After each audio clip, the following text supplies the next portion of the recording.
To back up your data and settings, you can either use a program supplied by the operating system or you could use a third-party backup utility. For example, macOS gives us Time Machine. In Windows, we have something known as File History. Let's take a look at how we can configure File History. Go to your Start menu and open up your Windows settings. In your Windows settings, select Update and Security, and then click Backup. To use File History, the first thing we're going to do is specify where we want to store our backup. We do that by clicking Add a Drive. Windows is going to examine my system and give me a list of available drives. I'll simply have to choose the one I want to use. Do so by clicking on the name, and it now knows where to store the backups. The next thing we're going to do is click More Options. When I get into my additional options, I can see that the backup has not started yet, and I have a button that will allow me to begin the backup process. But before I do that, let's take a look at the additional settings that we can configure. I can choose how often we're going to back up my files. By default, that's going to be every hour. I can also choose how long to keep my backups. By default, it'll keep them forever. But maybe I want to remove some of the older backups to make room for newer backups.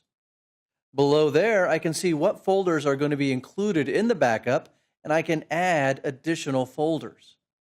I can also scroll down and exclude certain folders from the backup process. Below that, I have the option to change drives. If I want to choose to use a different drive to store my backups on, the first thing I'll have to do is stop using the existing drive. Then it'll give me the ability to choose a different drive.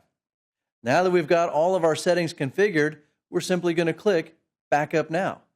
Now, depending on what you've selected, this process could take a little while. All right, our file history backup is complete. Now we just need to test it out and make sure that we can restore data in the event that something goes wrong. So let's close out of our settings, open up File Explorer, and I'm going to navigate to my Downloads folder. This is one of the locations that was included in our file history backup. I'm going to delete a file, and now we'll see if we can restore it. To restore using File History, I'm going to go to my Start menu and type in File History.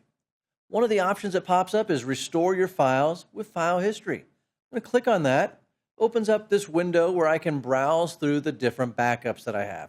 Remember, by default, File History was taking a backup of my data once every hour. So I can find the backup that includes the file that I'm trying to restore, navigate to the location that that file was stored in, there it is, and simply click Restore. And now my file is back in my Downloads folder. And this is how we're going to back up our data and settings using a built-in backup utility.